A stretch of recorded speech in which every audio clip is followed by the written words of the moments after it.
کہ ایک دن حضور گھر میں تشریف فرما تھے اور نیم داراز تھے، لیٹے ہوئے تھے، اور آپ کی مبارک پنڈلی سے کپڑا ہٹا ہوا تھا۔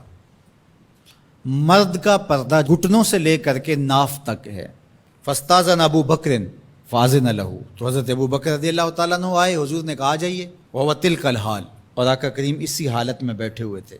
فتحدث، وہ بیٹھے اور حضور سے ہم کلام ہوئے۔ ثم استاذن عمر، پھر حضرت عمر آئے، انہوں نے اذن طلب کیا تو حضور نے کہا آ جائیے، اور حضور اسی حالت میں تشریف فرما رہے۔ فتحدث، وہ بھی بیٹھے اور گفتگو چلتی رہی۔ ثم استاذن عثمان، پھر حضرت عثمان کی آواز آئی، حضور میں اندر آ سکتا ہوں؟ فجلس رسول اللہ صلی اللہ علیہ وسلم، حضور سیدھے ہو کے بیٹھ گئے۔ وسوى ثيابه، اور جلدی جلدی اپنی پنڈلی کے اوپر کپڑا ڈال دیا۔ جب یہ لوگ چلے گئے، حضرت ابو بکر رضی اللہ تعالیٰ عنہ بھی، حضرت عثمان بھی، حضرت عمر رضی اللہ تعالیٰ عنہم چلے گئے۔ قالت عائشہ رضی اللہ تعالیٰ عنہ، حضرت عائشہ فرماتی ہیں میں نے کہا حضور ابو بکر آئے تو آپ بیٹھے رہے، جنبش نہیں کی، کپڑا سیدھا نہیں کیا۔ حضرت عمر آئے تو آپ اسی حالت میں رہے اور باتیں چلتی رہیں، لیکن جب عثمان آئے تو پھر آپ ایک دم اپنا کپڑا سیدھا کرنے لگے اور اٹھ کے بیٹھ گئے۔ تو سنو میرے حضور نے کیا جواب دیا۔ کہا میں اس سے حیا نہ کروں جس سے اللہ کے فرشتے بھی حیا کرتے ہیں۔ کتنا بد نصیب ہے جو حضرت عثمان غنی پہ زبان درازی کرتا ہے۔ یہ عثمان وہ ہیں جس سے اللہ کے فرشتے بھی حیا کرتے ہیں۔ اللہ اکبر، یہ عظمت حضرت عثمان غنی رضی اللہ تعالیٰ عنہ۔ فرماتے ہیں حضرت مرہ بن قاب رضی اللہ تعالیٰ عنہ، حضور نے فتنوں کا ذکر کیا، فرماتے ہیں فمر رجل مقنع فی ثوب، ایک شخص گزرا اور اس نے اپنے سر کے اوپر چادر اوڑی ہوئی تھی، وہ چادر سے اپنے چہرے کو ڈھانپا ہوا تھا۔ فرمایا جب فتنے ہوں گے اور بہت فتنے اتریں گے تو یہ شخص جو گزر رہا ہے، یہ چادر اوڑے جا رہا ہے، یہ اس دن حق پہ ہوگا، یہ ہدایت پہ ہوگا۔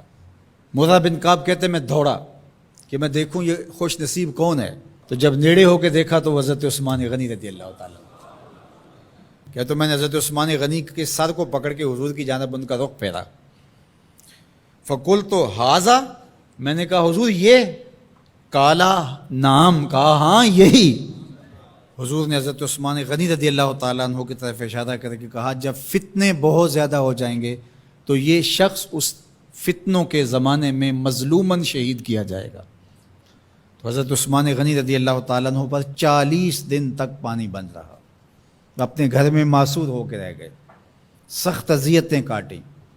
شہادت سے قبل آپ کی مبارک داڑھی کھینچی گئی، آپ کو اذیت پہنچائی گئی، اور آپ کی اہلیہ کے سامنے حضرت عثمان غنی رضی اللہ تعالی عنہ کو شہید کیا گیا۔ تو حضرت عثمان غنی رضی اللہ تعالی عنہ حضور علیہ السلام کے پیارے صحابی ہیں۔ حضور کی 2 صاحبزادیاں یکے بعد دیگر حضرت عثمان غنی رضی اللہ تعالی عنہ کے نکاح میں آئیں۔ آپ کے بہت سارے نمایاں وصف ہیں جن میں حضور کا 2 مرتبہ داماد بننا، اور پھر فرمایا اگر میری اور بھی صاحبزادیاں ہوتی تو میں عثمان سے نکاح کر دیتا، اور پھر ذوالہجرتین 2 ہجرتیں، حبشہ کی جانب اور مدینہ المنورہ کی جانب، پھر شہادت کا اعزاز، اولین مسلمانوں میں ان کا شمار ہے، 10 مبشرہ میں ان کا شمار ہے، 4 خلفائے راشدین کے اندر ان کا 3را نمبر ہے۔ جمع قرآن اور نشر قرآن کی سعادت اللہ نے ان کے حصے میں رکھی۔ آپ کے اوصاف میں سے 2 وصف بہت نمایاں ہیں، ایک تو آپ کا سخی ہونا، دوسرا آپ کا وصف نمایاں حیا تھا۔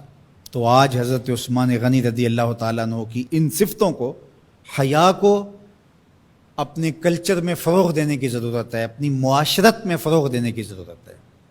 ایک مرد ہو کے اتنا حیا دار، تو پھر عورت ہو کر حیا کی چادر پھاڑ دے اور وہ اس کو آزادی کا نام دے، تو اس سے وہ نسوانیت کا نور رخصت ہو گیا۔ اقبال نے کہا تھا جس علم کی تاثیر سے زن ہوتی ہے نازن، کہتے ہیں اسی علم کو ارباب نظر موت۔ تو حضرت عثمان غنی رضی اللہ تعالیٰ عنہ حیا اور سخاوت کے بہرے بے کراں تھے۔ بزرگوں کی سیرت اس لیے بیان کی جاتی ہے کہ ان کے نقوش پا کو اختیار کرنے کا جذبہ پیدا ہو۔ ان کا ذکر کرنا اس امت پر قرض ہے، اور ان کی محبت اور ان کا پیار اس امت کے رگ و ریشہ کے اندر محو نفوذ ہونا چاہیے۔